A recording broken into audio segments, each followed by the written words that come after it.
అందరికీ నమస్కారం. నేను మీ సంతోషిని. నేను చదివేది శ్రీ ఆదిత్య హృదయం స్తోత్రం. Please subscribe, like and share. Thank you.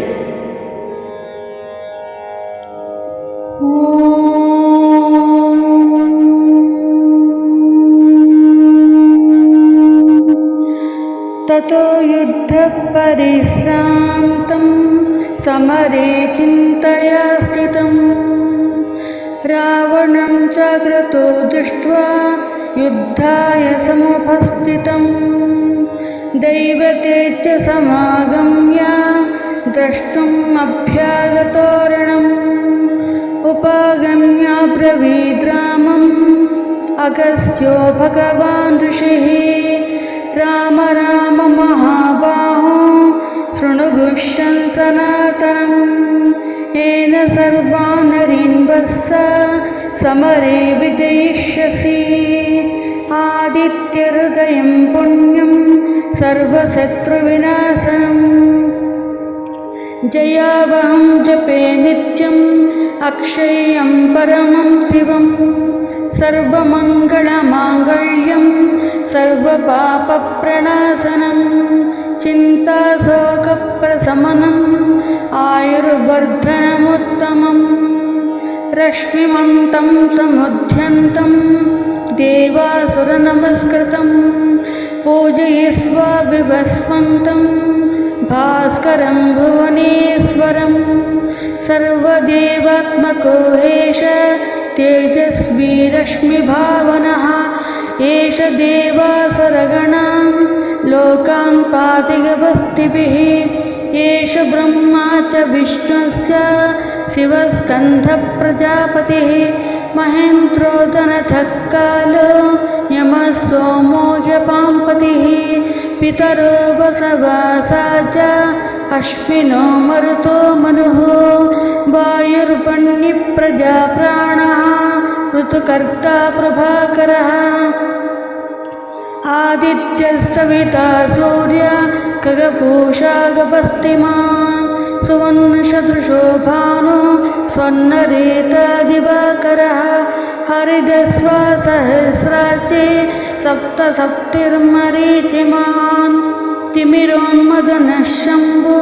स्वस्था मार्ताण्ड अंशुमान् हिरण्यगर्भस्थितिर स्तपनो भास्करो रविः अग्निगर्भोदिते पुत्र शङ्खशिशिरनाशनः व्योमनादस्तमो भेदी रज्जजुस्सामपारकः घनवृष्टिरपामित्रो विञ्जवीथिप्लवङ्गमः आतपी मण्डली मृत्यु पिङ्गळः सर्वतापनः कविर्विश्वो महातेजो रक्तः सर्वभवोद्भवः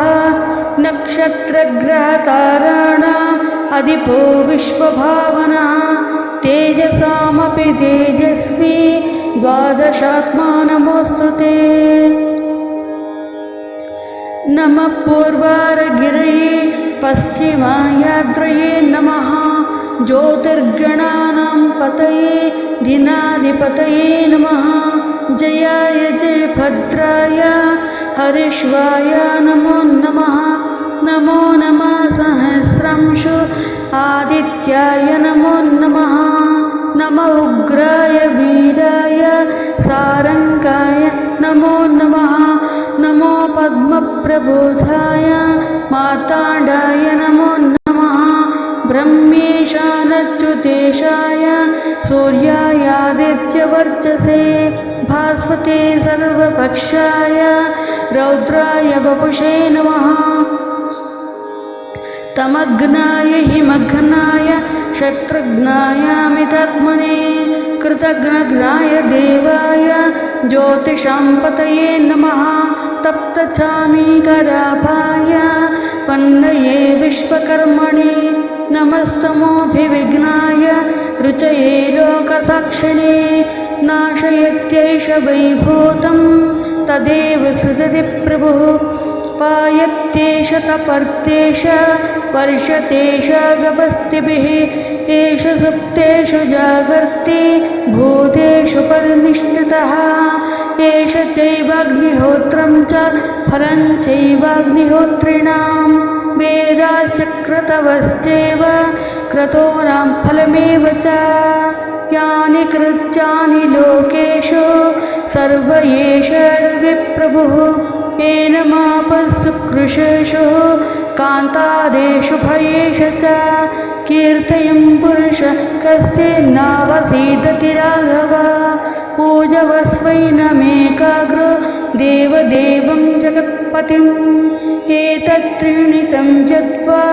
युद्धेषु विजयिष्यसि अस्मिन् क्षणे महाबाहो रावणं तं वदिष्यसि एवमुक्ता तदागस्त्य जगाम च यथागतम् एतच्छ्रुत्वा महातेजा नष्टशोकोऽभवत्तदा धारयामास सुप्रीतो राघवप्रेतात्मवान् आदित्यं प्रेक्ष्य जत्वातो परं हर्षमवाप्तवान् त्रिराजं सुचिद्भूत्वा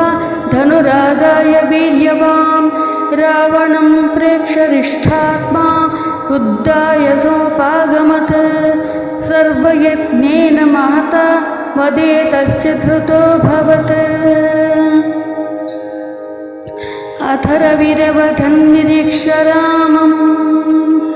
मुदितमना परमं पकृष्यमाणः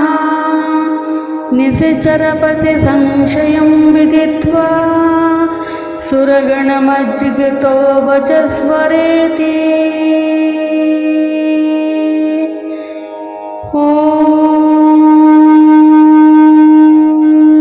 इति श्रीमच्छङ्कराचार्यविरचित